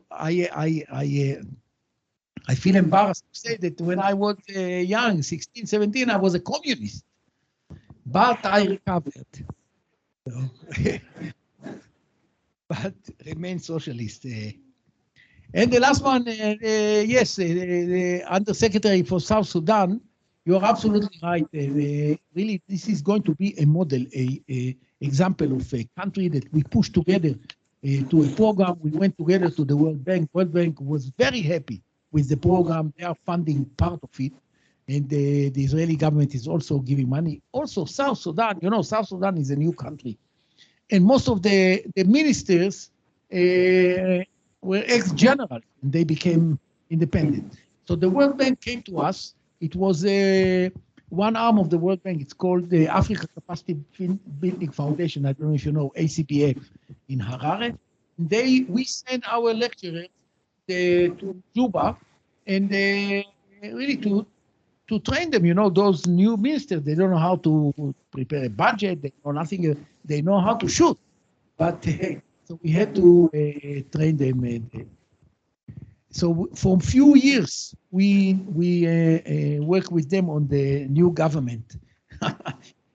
And the last thing that I want to say is that few months ago, we signed an agreement. Galilee Institute signed an agreement with the university in the Inter-University Council of East Africa.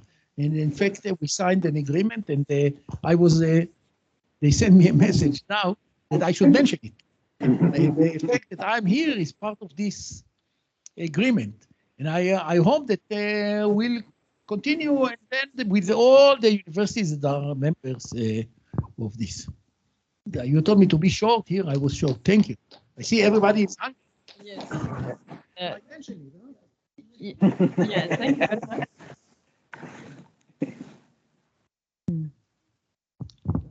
Yeah, thank you very much. I would like just to add one point on what you have just said. I'm Daisy Gervais, exchange program at AUSEA. And the agreement we signed with him is that they would like to sponsor at least 1,000 from each partner state, which means that in Burundi, 1,000, Tanzania, and so on and so forth. Yeah, in the agreement we have, that's what we signed. And then he said that from each country, we'll be able to employ 10% from the 1,000 from partner state. And secondly, also, there's training from vice chancellors and other. We want actually called him here so that we as East African country partner states, we can take advantage that agreement which ISEA has already signed with the gallery. Thank you. Professor Gaspar, is he here? Well, he's having lunch.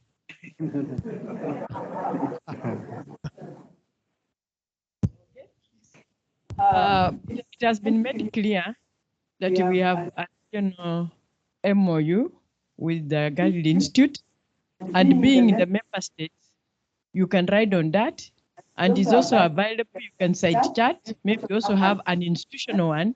Then you double them and see what suits at regional and also at institutional level. It has been made very clear, even by the representative of IUC. Everybody looks very hungry, but you fed. You know, in my group, they say that when you're hungry, the eye, when it sees food, you can think you'll eat double, but the stomach is just the same. So you will just find that this will be sorted out in very few minutes. Just be patient a bit. Let's move to KDU, Korea. Any issues raised, particularly on curricula? I was more fascinated with the way they are handling their curricula. I'm still starting here. If you all look okay, then you know when you are quiet, it means you absorbed everything and you will implement everything. Yes?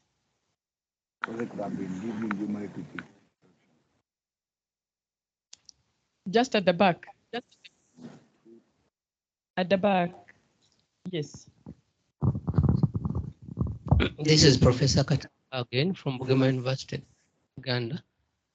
My comment is just an appreciation of the flexibility of the curriculum, and this is what you want, though we don't know about the costs. Say African countries have challenges of exchange with other countries because of the program.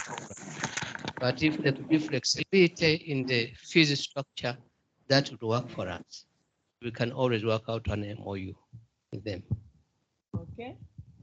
But what I got,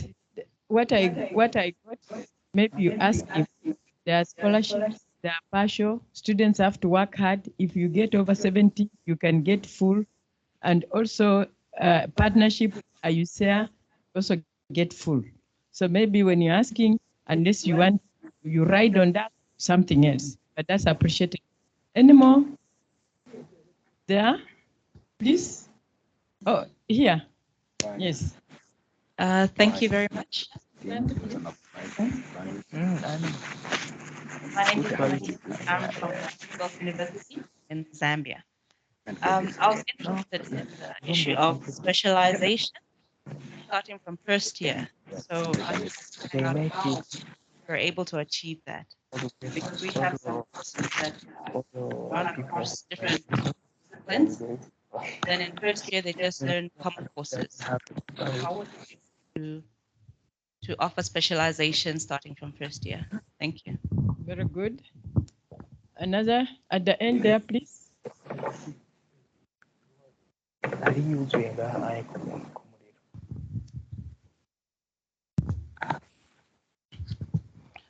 Thank you. My name is Batwala Vincent, and I'm Director of Research and Graduate Training from Bara University of Science and Technology. And then I'm an Associate Professor of Public Health. I recently spearheaded the development of a degree policy in my university for only PhD programs. But we thought for undergraduates it would become more complicated. So the question is, can you shed some light on the accreditation of these programs across the different campuses, the different countries? And are the entry criteria the same across the different campuses and the different countries? Thank you. Thank you very much. Abyss, I think you are ready to respond.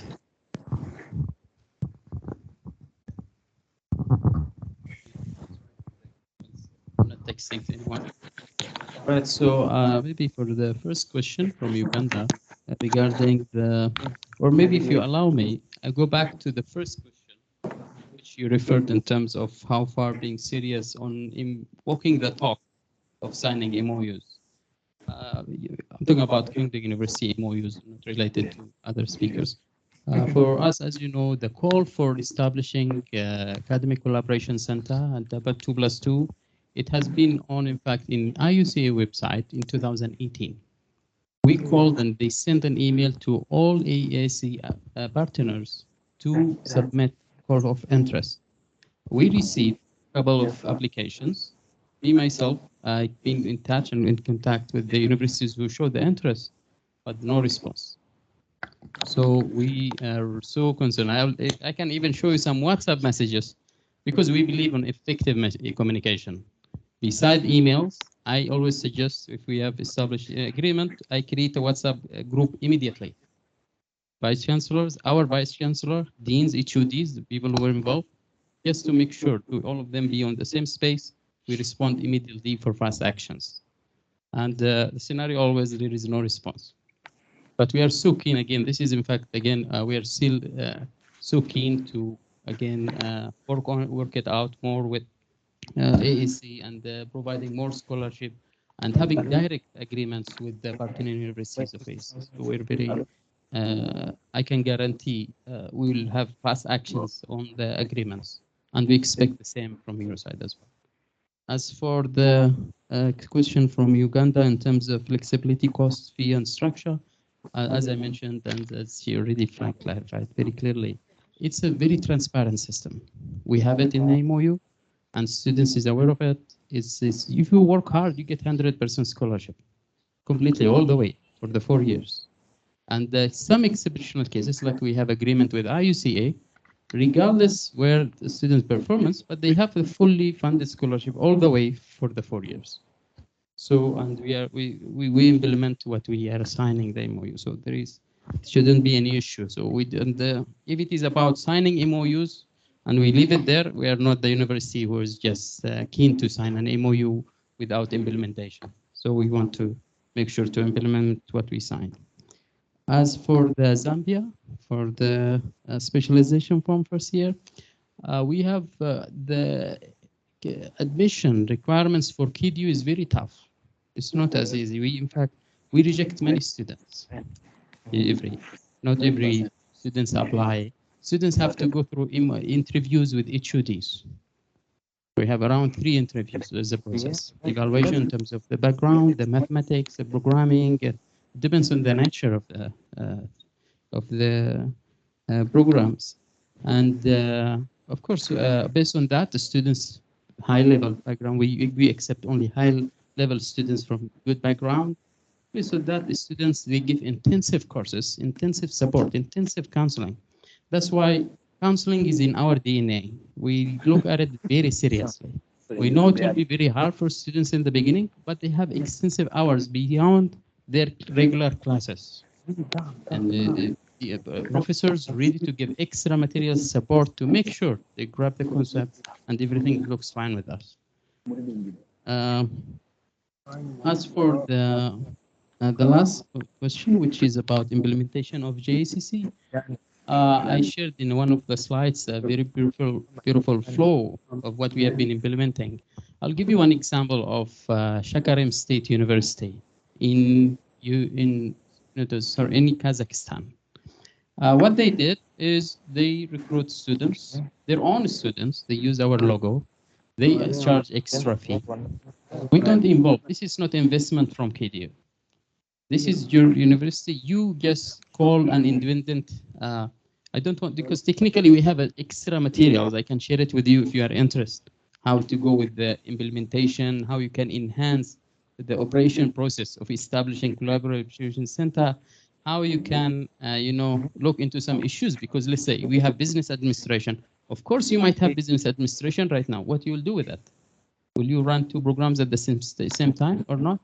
That's we can give you full, advice and share our experience on optimizing the process of running such academic collaboration center. But in brief is, students is yours, you recruit. It's like you have an international, because let's say, may I get your university name from JCC? The one who asked, sorry, I didn't get your name. What's your university name? Barara. So what we call it is, it will be this way. Barara Global Academic Collaboration Center. So we have in Shakarim, we call it Shakarim Global Academic Collaboration Center. So we have the same program, same with it in KDU, same with the other members. The students that you recruit, either you recruit them, you have your own current program, let's say business administration. You look at it, maybe you want to say, okay, maybe our curriculum much better than what you have. You might adapt ours. You want to carry on with yours, you can keep it the way it is, but you introduce a new department, you know, it's a new department, and you run this international business program where you can, you know, introduce these curriculums, and we can help you with the teaching facility, providing all our academic practices. And the same way, you will be optimizing the way you deliver the classes. Because let's say, I'm sure not all the subjects is new for you. Let's say business administration, of course you teach accounting, finance, some similar subjects. You can merge these subjects together, or you can have them as independent. Anyhow, the optimization process that if we sign the MOU, we really give you to support and share with you the best practices that we have in real scenarios with some global academic collaboration center in Kazakhstan or Uzbekistan or Vietnam, in other countries as well. Thank you. Just to stand there, we have a stakeholder to represent stakeholders in the room, a student to ask you a question. Yes. Good morning. Morning. I'm Gledia Linda from afternoon, International Leadership University. And I'm just having a simple question. I just wondering if here in Burundi, we actually have those kind of agreements so that students can have those kind of scholarship. And just want to thank Mr. for Galilee Institute, as I am one among the youth organization wherein we have zero plastic consumption, wherein we fight for the environment. I think that recycling water will be a very good and inspiring project here in Burundi. And I thank you for this wonderful opportunity. Thank you. Thank you very much. Thank you.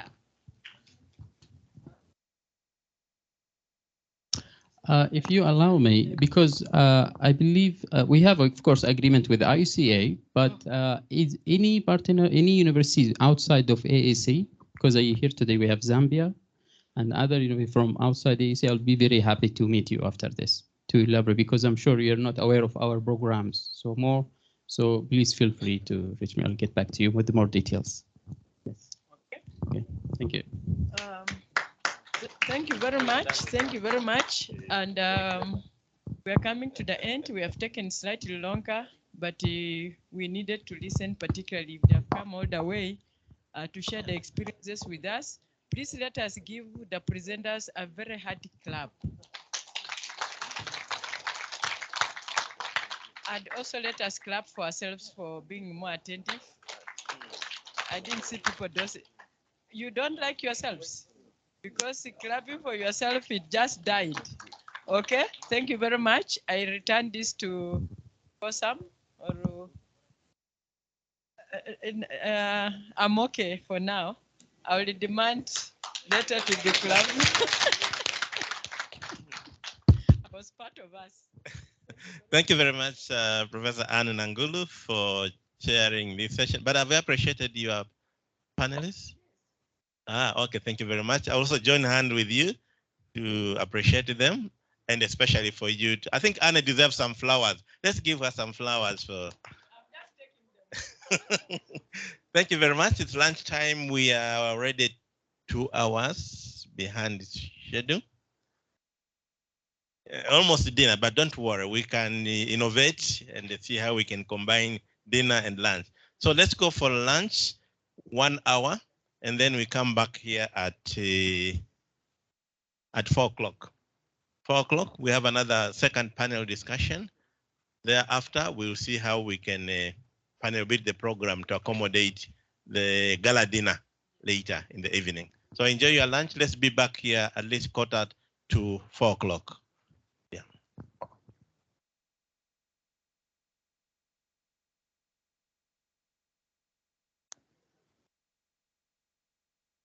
Hallelujah.